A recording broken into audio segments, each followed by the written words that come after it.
está embarazada, muy bien. ¿Por qué más tiene eso? Así les van a preguntar cuando estén en la sala de hospitalización. A ver, ¿este paciente qué tiene? Ah, tiene ictericia. ¿Cuánta causa de ictericia hay? ¿A usted cuál es la causa de ictericia directa? ¿Usted por qué se afecta la glucoronil transferasa? Ahí van a decir, usted no olvidé lo que decía el profesor de la... ¿Cómo era glucoronil qué? Entonces ahí es donde tienen que repasar. Así que está prohibido dormirse en todo el proceso de formación. Bien, hablemos sobre el zinc. El zinc es un elemento también importantísimo y ustedes saben que es un catión intracelular, ¿no? Actúa en la síntesis y degradación de carbohidratos y grasas, ¿no? En la estabilización de proteínas y estructura de los ácidos nucleicos también, ¿no? En la integridad de las estructuras intracelulares es importante, tiene función inmunológica y también tiene que ver con la expresión de la información genética. Por eso que tiene abundante cantidad de núcleo, donde facilita la estabilización del RNA y del DNA. En adultos, 2 a 3 gramos en el hígado, páncreas, riñones, músculos voluntarios, de los músculos estriados y los huesos. En esto, en la estructura cristalina, en las enzimas óseas y en las zonas de demarcación. Entonces, el zinc está difundido en todas partes del cuerpo, ¿no? Y hay que recordar, por supuesto, cómo se absorbe. La dieta rica en proteínas favorece la absorción al formar gelato con los aminoácidos. En cambio, la fibra y los fitatos detienen su absorción. Entonces, esto es muy importante tener en cuenta con respecto al zinc. Una vez que se absorbe, es captado por el hígado. El hígado también almacena buena cantidad de zinc. ¿Y quién transporta al zinc? Es la albúmina. La albúmina transporta el zinc, ¿no? Pero también puede ser transportada por la transferrina, la alfa-2 macroglobulina, ¿no? Y ahí es donde el cobre y el cadmio también compiten por la proteína transportadora. En la sangre se encuentran los glóbulos rojos, en los glóbulos blancos, ¿no? Es metabolizable y fluctúa en respuesta a la baja ingesta dietética, factores fisiológicos, lesiones o inflamación. Por supuesto, en inanición, en pacientes con nefrosis, alguna patología, diabetes, alcoholismo, cirrosis y porfiria, hay mayor expresión urinaria, ¿no? Estos son algunos aspectos de la absorción del zinc. Pero veamos mejor este esquema, ¿no? Perdón, esta es la fuente de alimentos, ¿no? Esto lo pueden ver en cualquier libro, ¿no? El germen del trigo, la carne de res, el hígado de res, cómo varía la concentración de zinc. Pero acá viene lo interesante. ¿Cómo es que se absorbe el zinc? El zinc, cuando está en baja concentración, es mediado por un portador, ¿no? Pero también hay un zinc excretado, ¿no? Un zinc alimentario, digamos que se elimina a través de otro transportador cuando hay concentración elevada de zinc. Entonces, este es un mecanismo de regulación de 2 transportadores en el borde en cetín. Pero acá lo interesante es que al entrar forma una fosa de zinc, ¿no? Que va a favorecer la síntesis de una proteína intracelular del enterocito, que se llama metalotioneína. La metalotioneína, conforme aumenta la concentración, va a inhibir la absorción de zinc.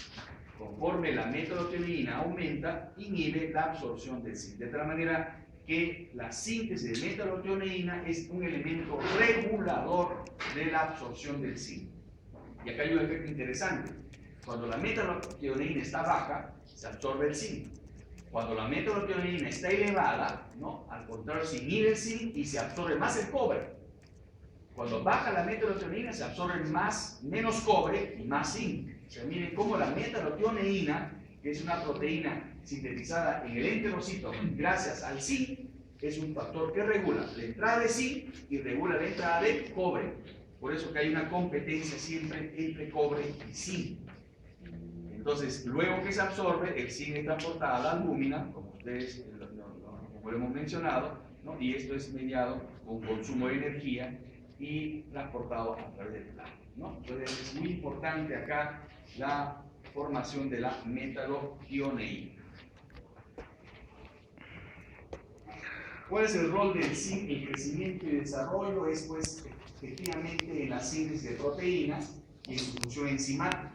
Miren cómo interviene en la replicación y diferenciación celular de condrocitos, osteoblastos, fibroblastos, inclusive en la actividad de esta hormona, que la vamos a hablar muy detenidamente la otra semana, que es el factor de crecimiento semejante a la insulina tipo 1. Pero también enzimas clásicas que tienen que ver con el crecimiento, la osteocalcina, la fosfatasa alcalina, y funciones orgánicas, ¿no? Como la anhidrasa carbónica, ¿no? En la cicatrización de heridas, ¿no? Síntesis de colágeno, en la interacción hormonal, la hormona de crecimiento, la tiroides, la testosterona, la insulina, y tiene efectos inmunológicos, ¿no? Es indispensable para la actividad de los linfocitos, ¿no? O sea, el zinc tiene muchas funciones en el cuerpo, sobre todo en el crecimiento y desarrollo celular.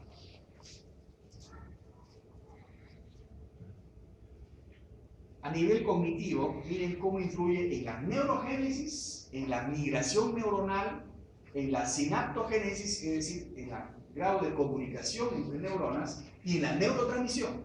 Por eso que el zinc es importante también en la parte cognitiva, al igual que el hierro. ¿Cuáles son fuentes alimentarias? Principalmente es carne de res y pescado. Cuando uno asegura la ingesta de proteínas, está asegurando la ingesta de zinc. Otras fuentes, acá las tienen, ¿no? Y en general, el consumo de zinc se relaciona estrechamente con el consumo de proteínas, ¿no? De alto valor biológico, sobre todo, de alto valor biológico. Miren la cantidad de metaloenzimas dependientes de zinc.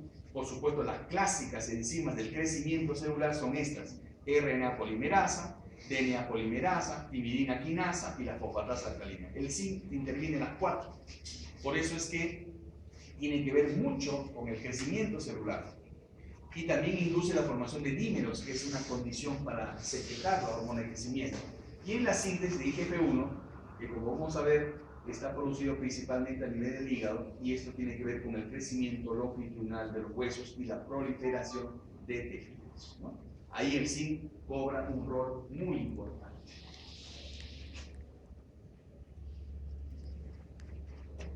Cuando hay deficiencia de zinc, en realidad es bien raro, ¿no? Porque en las personas que aseguran un buen aporte proteico, bueno, no va a haber deficiencia de zinc.